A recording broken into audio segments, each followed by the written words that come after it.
لیکن ایک عارضی محرم اور ابدی محرم میں فرق کر دیا انہوں نے۔ عارضی محرم کیا ہے؟ سالی جو ہے وہ عارضی محرم ہو گئی۔ کیوں؟ کہ جب تک اس کی بہن زندہ ہے جو آپ کی نکاح میں ہے، آپ کی شادی سالی سے تو نہیں ہو سکتی، تو جس سے شادی نہیں ہو سکتی وہ محرم ہو گیا، تو یہ عارضی محرم ہے۔ ہاں اگر آپ کی زوجہ فوت ہو جائے تو پھر نکاح ہو سکتا ہے، یہ عارضی اس وجہ سے ہے، پھر وہ نامحرم ہو جائیں گے۔ تو اس اعتبار سے یہ ایک فتنہ ہے جو اس دور میں اٹھا ہے۔ محرم کوئی عارضی نہیں ہوتا، محرم وہی ہے جو ابدی محرم۔ دیکھیے دیور جبکہ اس کا شوہر ابھی زندہ ہو تو دیور سے پردہ کرے گی کہ نہیں؟ شادی تو نہیں ہو سکتی۔ ہاں بھائی مر جائے تو شادی ہو سکتی، اس کو انہوں نے کہہ دیا یہ عارضی محرم۔ اسی طریقے سے بھابھی جبکہ بھائی ابھی زندہ ہے، پردہ نہیں، وہ شادی نہیں ہو سکتی، بھائی فوت ہو جائے شادی ہو سکتی، عارضی ہو۔ یہ بالکل غلط ہے، بہت بڑا فتنہ ہے۔ محرم وہی ہے کہ جو ابدی محرم ہے، محرم ہے کہ اس پر حرام ہے اس میں نکاح ہونا ہر حالت کے اندر۔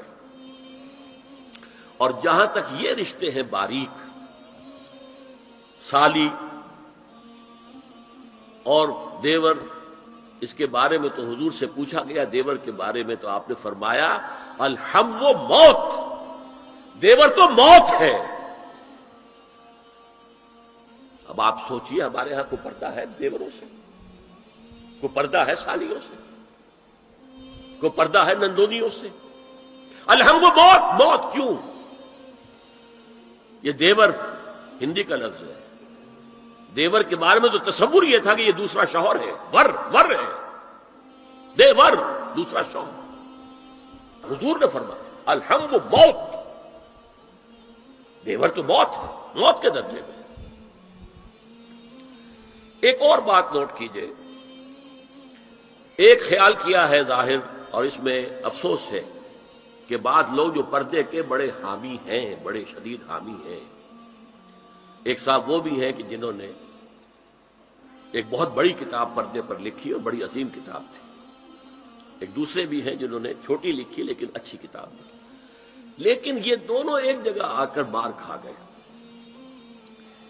کہ یہ جو قریبی رشتہ دار ہیں ان کے ساتھ اتنی سختی نہیں ہونی چاہیے۔ حالانکہ فلسفہ سمجھ لیجیے اچھی طرح، جو قریبی رشتہ دار ہوں گے، کزنز ہیں، اب کزنز کا عیسائیوں کے ہاں شادی نہیں ہو سکتی، کزنز جو ہے جیسے سگے بھائی سے شادی نہیں ہو سکتی، کزنز سے بھی نہیں ہو سکتی، ان کا تو معاملہ اور ہو جائے گا۔ ہمارے ہاں تو شادی ہو سکتی، چچا زاد ہو، مامو زاد ہو، خالہ زاد ہو، شادی ہو سکتی۔ اس اعتبار سے جن سے جتنے زیادہ ربط کا معاملہ ہے اتنا ہی اندیشہ زیادہ ہے۔ ایک عورت نے کسی کو راستہ چلتے ہوئے ایک مرد کو دیکھا، فرض کیجئے کہ اس کی نگاہ کے اندر کوئی وہ کھب گیا کسی وجہ سے، مردانہ وجاہت اسے اچھی لگی، پھر تو اسے ملنا ہے نہیں دیکھنا ہے، وہ تو راستے کا معاملہ تھا، آیا گیا ختم ہو جائے۔ جو گھر میں آ جا رہے ہوں ان سے تو زیادہ پردے کی ضرورت ہے، کانٹیکٹ کے مواقع زیادہ ہیں، بات شروع ہوگی بڑھتی چلی جائے گی کانٹیکٹ کی وجہ سے۔ اچھا اسی میں ایک بات دیکھیے، کچھ لوگ کہتے ہیں اچھا جی تو پھر مردوں کا بھی پردہ ہونا چاہیے۔ نہیں، عورت کا مرد کو دیکھنا کچھ اور ہے، مرد کا عورت کو دیکھنا کچھ اور ہے۔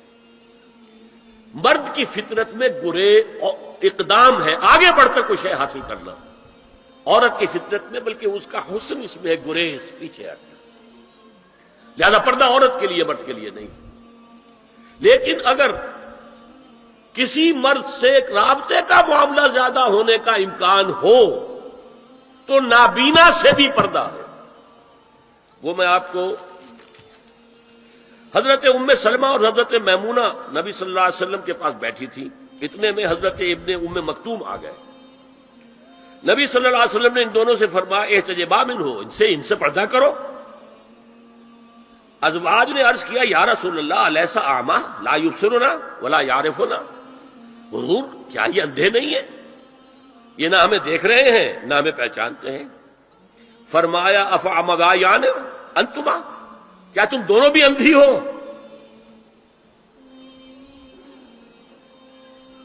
الا تبصران ہی، کیا تم نہیں دیکھ رہی ان کو؟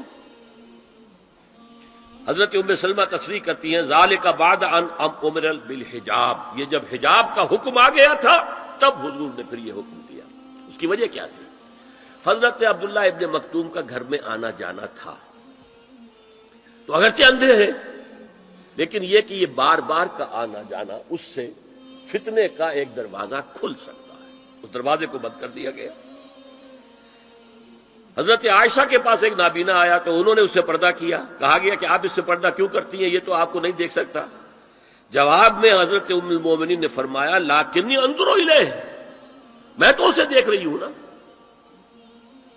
عورت مرد کو دیکھے، البتہ یہ کہ عام حالات میں آپ بازار میں چل رہے ہیں، عورت جا رہی ہے، کوئی باہر نکلنا پڑا ہے، تو اس حالت میں اگر وہ مرد کو دیکھتی ہے تو اس میں در حقیقت وہ فتنہ نہیں ہے کہ جو گھر میں آنے جانے والے لوگوں کا ہے۔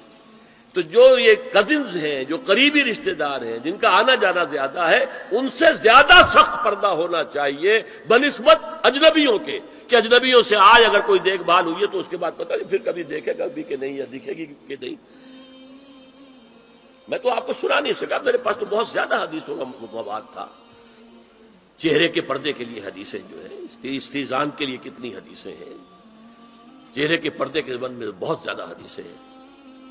حضرت ام خلاد ایک خاتون تھی، ان کا بیٹا ایک غزوے میں شہید ہو گیا، وہ اس کے بارے میں کچھ پوچھنے کے لیے حضور کے پاس آئی، صحابہ بیٹھے ہوئے تھے تو انہوں نے نقاب ڈالا ہوا تھا، منتقبۃ، نقاب کا لفظ بھی حدیث میں موجود ہے، اور یہ لوگ کہتے ہیں نقاب تو جو ہے یہ بعد کی پیداوار ہے، یہ لفظ کوئی ہے ہی نہیں۔ حجاب کا لفظ قرآن میں ہے، جلباب کا لفظ قرآن میں ہے، خمار کا ذکر قرآن میں ہے، اور یہ منتقبۃ نقاب ڈالی۔ لوگوں نے کہا عجیب عورت ہے یہ، اس کا بچہ شہید ہو گیا ہے، مطلب یہ کہ سخت صدمے کی کیفیت ہے، اور اس وقت بھی اس نے نقاب ڈالی ہوئی ہے۔ تو انہوں نے جواب دیا ان ارزو ابنی لا ارزو حیائی، میں نے بیٹا کھویا ہے، اپنی حیا نہیں کھوئی ہے۔